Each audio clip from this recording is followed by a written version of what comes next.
Well, cheers, Mark. Cheers, Tom. You're not going to have a drink? I guess I'll drink it. Here we are back again in my favorite pub in the Lansing region. We are. It's the basement of the English Inn, the Dickens pub, to talk about having good conversations. It's a great place to talk about conversation. Yeah. I mean, so many good conversations happen along a bar like this or in a restaurant or coffee shop or whatever. One of the things that comes to my mind when I think about good conversations is, who do you talk to about your hopes and dreams and your fears and failures?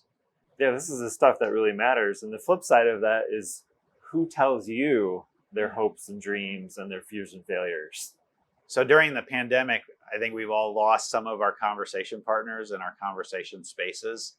And both you and I have had this experience of our kind of friendship circles shrinking. And yeah, so we kind of beefed up our own time and space. Yeah, we spent a lot of time together. Friendship conversations. And we added some extra time each week in our meetings to check on how each other are doing with the 3 simple rules. And you and I get together with our fellow colleagues, fellow clergy for, I call it clergy night out. Usually we head out to a pub, although over the last 2 years we've done a lot of them on Zoom. Yes. You remember that time that we were at the Rio Town pub? Yeah, maybe like a year ago. Maybe a year ago in the summer. Yeah. And you were there and I was there. I can't remember who else was there, but the one I do remember is Paul Hom. Yes. And Paul is one of my favorite conversation partners. You know this because he loves to talk about the things that matter. Yeah, exactly. Wherever it might be. And he and I usually close the bar down. You do. I tap out at like midnight. Yeah. You guys just keep right on going. And I'm not a late night person. But I so love talking to Paul about the deep things in life. And we're out on the patio. You're gone. I think literally the pub has closed at that point. And he and I are going on about faith and the Bible and politics and racism and gender and sexuality and like all these, like all our hopes and dreams, fears and failures. And this couple sitting next to us, and you start to realize it's just the 4 of us sitting out there. We're the only ones left. And they're hearing this. And I don't think people are used to hearing pastors talk like the way that we talk. And they start getting in on the conversation. You guys get a little more passionate about finer theological points than most people do. Yeah. And at first I'm like, what are these? This is my conversation with my friend Paul. Get out of it. But then I realized, oh my gosh, God's opening a door to a deep conversation, a meaningful conversation, really a holy conversation with these people that we just met right there on the patio of the Rio Town pub. Yeah, you set me up there, Tom, for this series that we're in now called Holy Conversation. It's based on a book of that name, Holy Conversation, by Richard Peace. He's a professor of evangelism and spiritual formation at Fuller Seminary. And we're in week 2 of a 4-week series on sharing our faith. Now, we're talking about sharing our faith. It's evangelism, but we're not talking about being preachy or pushy. I mean, we are sitting at a bar after all. Exactly. We're talking about how do you have conversation with people, conversation that really matters. And this is really important because, as Richard Peace says, committed Christians are not always seen as good conversation partners, especially when talking about God. Man. Ouch. That rings so true. It does ring true. Unfortunately. We need to become better at talking about God. This is a 4-week series. It's really a training course in having holy conversations to learn or relearn how to talk about our faith with people around us in a way that's not pushy, that is engaging. And I think in some ways for us as well through this series, those of us who are followers of Jesus, to re-experience the good news of Jesus, the gospel. That's so important. That's what the conversation really always points us toward. During this series, we're encouraging everyone to get a copy of this book, Holy Conversation. Yeah. There's different ways you can do that. We have it available in our micro bookstore at each of our campuses. You can go online and get one.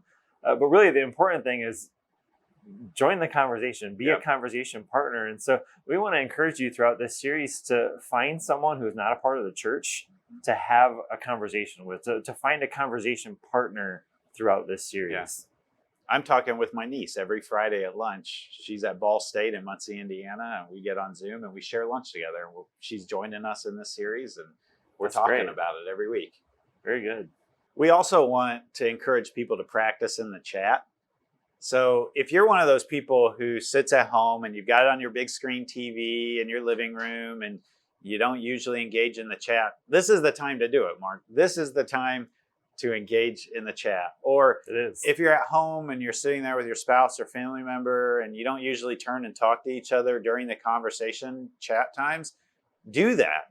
Or if you're in the studio or the sanctuary, like this is what this whole thing is about, is having conversations.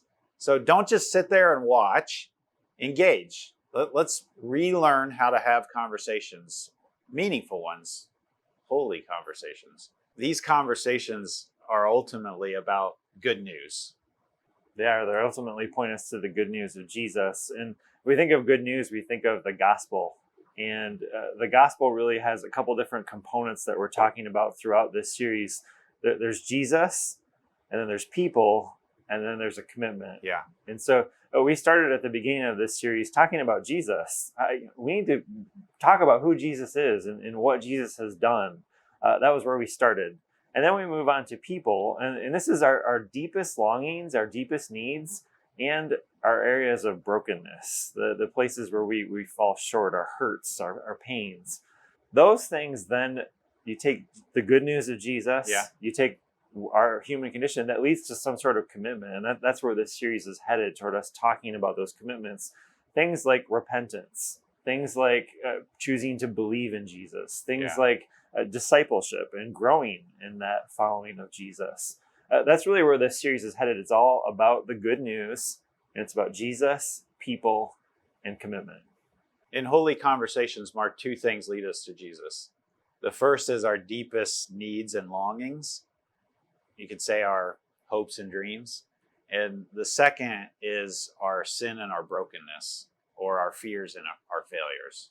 So when we start talking about our deepest needs, that's deep stuff. Yes. That immediately takes us to our deep stuff. And I think ultimately what we find is when we begin to talk about our deepest needs, for those of us who are followers of Jesus, that's going to connect us to God. Our deepest needs are going to lead us to God. If I were to put it another way, to find God is to find meaning in life. So a meaningful conversation, when you're sitting at a bar like this, you're not the only one talking. You're like sitting and listening for the deep needs and longings in the person you're talking to. And to do that sort of listening with people, that's a gift. That's a gift that you give to them, listening and helping them name those deep needs and longings.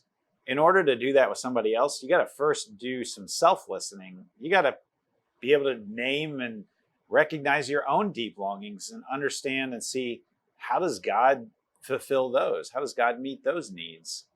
In our last series, we talked about confession and repentance. And those are really difficult things to talk about, like where we've fallen short, our fears, our failures. But another way that we can go deep with people is by talking about our hopes and dreams, our deepest longings. That's a little easier. And those are a little bit easier to share.